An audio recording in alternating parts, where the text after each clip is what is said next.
I love the nature of the job that we've all got an equal chance, but, first in, best dressed, there's a bit of a drive to be, a better fisherman. When that all goes well, there's no better feeling. This is Fishtales, a seafood podcast. I'm John Susman. The Spencer Gulf prawn fishing community is one of the most exclusive fisheries in the world. Only 39 vessels fish the cold, clean waters of South Australia's Spencer Gulf, and they only fish them for an average of 55 nights per year.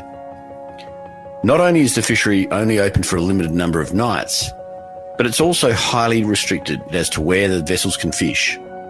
With such long periods of seasonal closures and vast areas where no fishing occurs at all, the fishing community only operates within 15% of the available area, ensuring natural preservation and regeneration of the prawns. The fishing operations correspond with the phases of the moon, conducted over the dark of the moon in the non-breeding months of November, December, March, April, May and June. Fishing takes place at night, with the average trawl a mere 50 minutes. After each trawl, the catch is emptied onto a sorting table where the prawns are graded and either cooked or packed raw, or green, and blast frozen on the vessel. The time the prawn takes to go from seafloor to freezer is generally less than 30 minutes. This minimal time lag guarantees the culinary integrity of the Spencer Gulf King Prawn. Of the 39 licences to fish the Spencer Gulf prawn fishery, many are retained by the same families that started the fishery under mutual agreement in 1968. Ashley Lukin is a third-generation fisherman from one such family. Having been born into the fishery, there isn't much he doesn't know about it. I'm Ashley Lukin, prawn fisherman from in Spencer Gulf, South Australia. Currently anchored on the western shore of Spencer Gulf, hiding from the breeze. So, grandfather come out is a Croatian immigrant.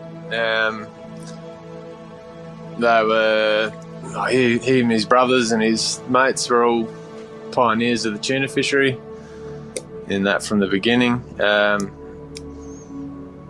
think dabbled in other fisheries as well and got into the prawns, and Dad's been in the prawn fishery here since he was at school, and then I followed suit. Well, for me, as a kid, I hated it. Hated being on the water, hated getting dirty. It was the last thing I wanted to do.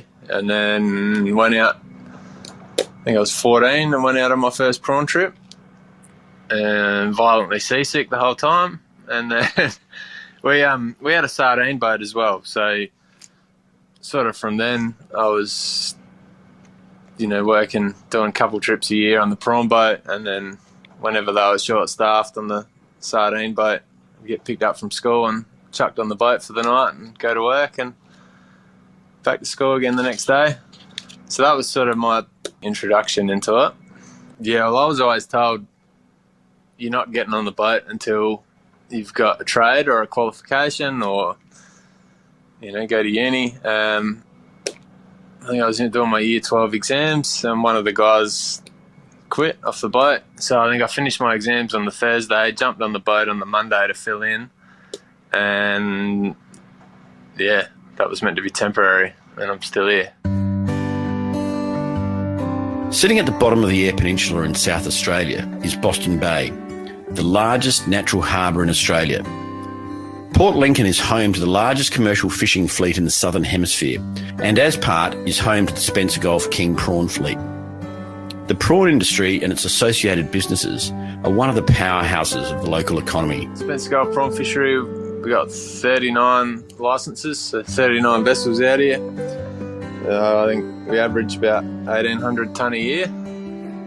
We have quite a short season, so we only fish on average 50 nights a year. We fish November and December, and then March through till June. So located in Port Lincoln, quite a big fishing port there. Big marina, we got tuna industry, crayfish industry, abalone, shark, sardines,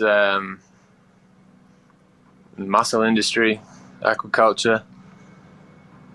It's sort of, you name it, and it's all based out of Port Lincoln. King prawns were first trawled from the Spencer Gulf by the fishery investigations ship the Endeavour in 1909, but it wasn't until 1968 the then Director of Fisheries introduced restricted entry and only 25 prawn fishing permits were granted. These early management measures were introduced to prevent overexploitation of the prawn resource and set in place one of the most highly managed wild catch prawn fisheries in the world. The Spencer Gulf prawn fishery also documented catch and effort statistics from its inception in 1968, giving it one of the deepest libraries of data of any of the prawn fisheries known. The fishery is one of the few self-managed fisheries that continues to be recognised for its firm control on the resource, ensuring the ongoing sustainability of both harvest and the fleet. So the way we're managed is quite unique. We've got ministerial delegation to basically sign off on our own fishing and harvest strategies. The 39 vessels, we have a management committee that manages how the fisheries run, and they'll set a date and a time. So we all start at the same time, we all stop at the same time. All input controlled, so the vessel length is restricted, horsepower, net size, everything but quota basically. So this makes for an interesting environment because it's a bit of a gold rush really. So we do 3 stock assessment surveys a year, one in November, then one in March, another one in April. So we'll do that before we go to work. The results of that gives us obviously what the biomass is in the Gulf, and then we will use that information to sort of work out what the condition the fishery is in, and then we use that information to sort of have open and closed areas. We close areas off where we know what the big spawning prawns are. We close areas off where the juveniles are. If they're under a certain average size, we close it. So we always try and protect the small ones because they're not worth much until they grow, and when they grow they're worth a lot more, and it keeps the fishery healthy. Before Christmas, so the prawns spawn out over that summer period. The Christmas market is obviously your best time, but obviously they're spawning, you don't want to hit them too hard, so we have like a fleet catch cap at that time of year. Survey results will give us an allowable catch that we can take, and we've sort of found that if we ever have gone over that, we sort of pay for it down the track. So since that's been implemented, the Gulf's never looked healthier.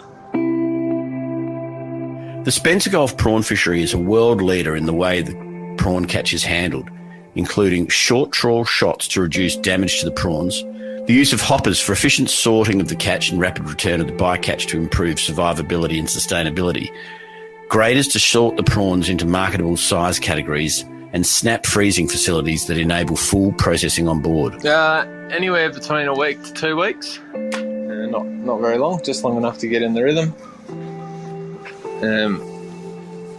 And then working from sunset till sunrise basically. So we'll get up in the afternoon, we set everything up and head to where we want to start fishing. So sunset, so we'll set this time of year, it's 6:30. So at 6:30 it's like a gun goes off and everyone takes off. We'll shoot the gear away. So we fish with twin gear, so we've got 2 nets, one out each side of the boat. They're attached to otter boards, which they go through the water and help spread the net open. So we'll choose an area where we want to start fishing, and then as we hit that time where we're allowed to start, we'll deploy the nets. So they run out through a pulley on the end of our booms and back behind the boat. They're about 100 metres, 120 metres behind us. So average trawl time's about 50 minutes. We can do shorter or longer depending on the volume that you're catching. It's nice to know what you're catching. We're a relatively shallow water prawn fishery, so to do multiple shots a night, it doesn't waste too much time.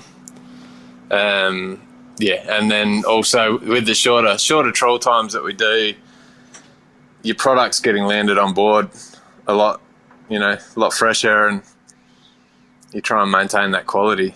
The nets are emptied into, we've got hoppers, like big bins on the deck, full of seawater. So any bycatch that we do get is given a chance to stay alive, and the prawns run up over a conveyor belt and then go through a grading machine which separates all the prawns into about 7 different sizes, and then from there they will either cook the product or it'll be green product. The prawns will go over the processing table where the guys will second grade everything. Anything that's too big, too small will get picked out. Anything that's damaged or soft shelled we'll pick out. They then pack them into 5 kilo cartons, which then get snap frozen, and that's a export ready product. The boys are busy because you want that fish graded and processed and frozen as quick as you can. So we sort of maintain that freshness by snap freezing it that quickly. Ours will go to Sydney and then get distributed from there, but they're all pretty much all kept domestic. We haven't really exported much for years now. So sunrise, again, we all start at the same time, so then we all stop at the same time. We'll winch the nets up, empty them out for the last time. The guys will go through and finish all that. While they're doing that, we'll steam towards an anchorage, and then they'll give everything a good clean up. And we usually sit around the table and have breakfast, and we eat better out here than we do at home, much to my wife's disgust. This time of year, when you got your shorter days and longer nights, we're sort of a little bit time poor, so there's quite a bit of slow cookers or roasts or easy things like that. Summertime's a bit more laid back. You got long days and short nights, so we often have a barbecue. We got a charcoal barbecue on the back deck, so we do all right, and then try and get as much sleep as we can. Real-time management gives the fleet the ability to change fishing strategies very quickly whilst at sea, based on the movement of the prawns. The movement of prawns is very dynamic, particularly during periods when the tides are strong. Through the committee at sea, comprising of members of the fleet, the Spencer Gulf prawn fishery is monitored and closed to mutual agreement when catch levels drop below a deemed sustainable level. This process is as unique as it is effective. We have a committee at sea that basically runs the day-to-day of the fishery out here. We've got our open and closed areas. We've got rules in place so that if closure lines are getting worked and things like that, we shift them every day to stop the flood of small prawns coming over the line.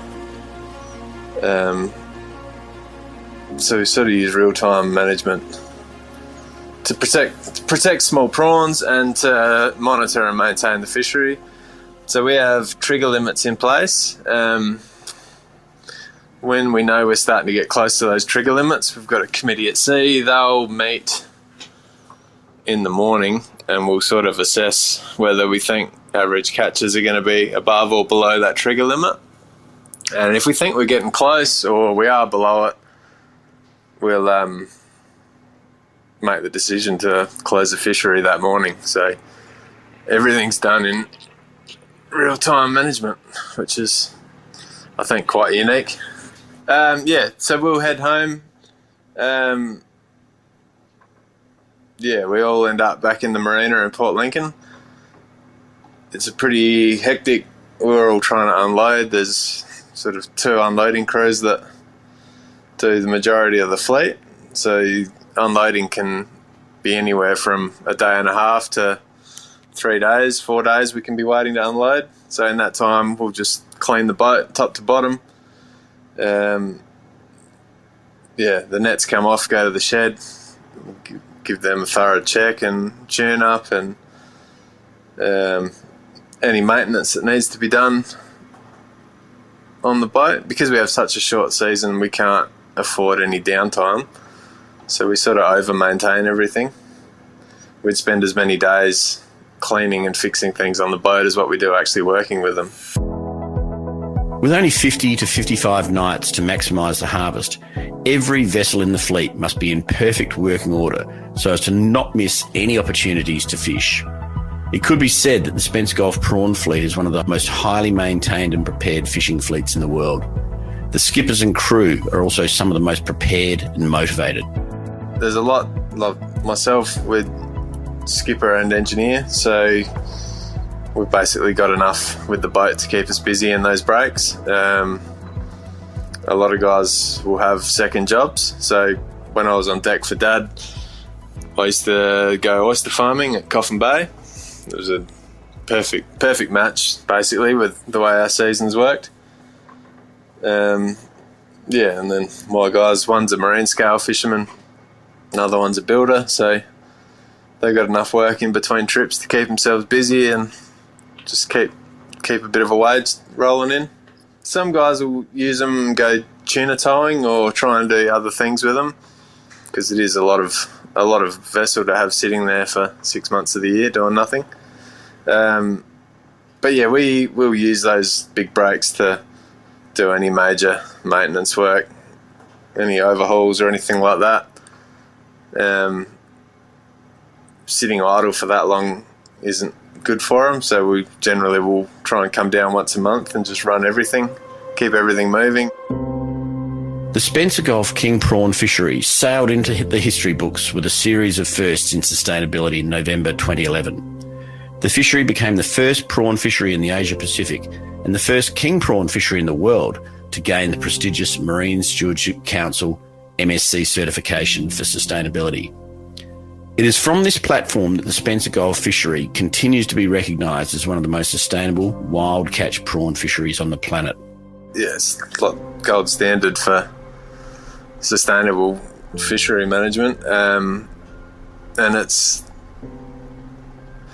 it doesn't feel like it's opened doors for us, but I think it's stopped doors from closing. There's more and more awareness now that lots of the customers want an MSC certified product, and we're looked at as being poster children for sustainability, so MSC was a no-brainer. I think we were the first prawn fishery to get the MSC certification as well. Future of the fishery is interesting. I think the health of the fishery we're not worried about. Our system works really well to maintain and run that. But we've got an ageing demographic of skippers and owners and people involved in the management, and there's a handful of younger ones coming through, but I'm sort of quite passionate about it, about getting, not wait till the old fellas are gone. You need to bring people in now so they can learn and get that corporate knowledge, and not just learn how things are done, but how and why they are done that way. I think that's quite important. In such a highly managed fishery, with vessels of similar capability and performance, and with open book recording of catches, competition between skippers, crews and families is natural. For many, the best days in the fishery is the day that the boat lands the most prawns in the fleet. The best day on the boat is when you're catching well. If you can be catching well and doing it on your own and there's no other boats around you, that's about as good as it can get. Good weather and your own patch of fish. It is competitive with other fishermen. My biggest competition would be Dad out here. So I work together with him, fish alongside of him, which is a pretty cool experience. And obviously I want to beat him, but he's been in the game a long time, so he's a pretty good measuring stick. I love being on the water. You're sort of away, you're removed from all the stuff at home in the real world. I love the nature of the job, that we've all got an equal chance, but it's, first in, best dressed. There's a bit of a drive to be, a better fisherman. It's not just trying to catch our quota and do what we can. You're out here to perform, basically. When that all goes well, there's no better feeling. But there's also the opposite effect when things don't go to plan and start pulling your hair out and knowing you've missed out. The Spencer Gulf prawn fishery is a truly remarkable fishery. Its 39 participants are motivated professionals committed to best practice not only for today, but for tomorrow. Ash Lukin reflects this professionalism and commitment of both the fishery and the next generation of fishing professionals for whom the future is bright.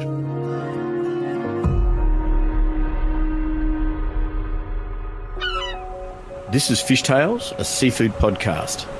A Deep in the Weeds production. I'm John Susman. Follow us on Instagram at Fishtales Seafood Podcast, or email us at fishtalespodcast@deepintheweeds.com.au. Stay tuned for more tales from beneath the surface of the seafood world every Friday on your podcast app.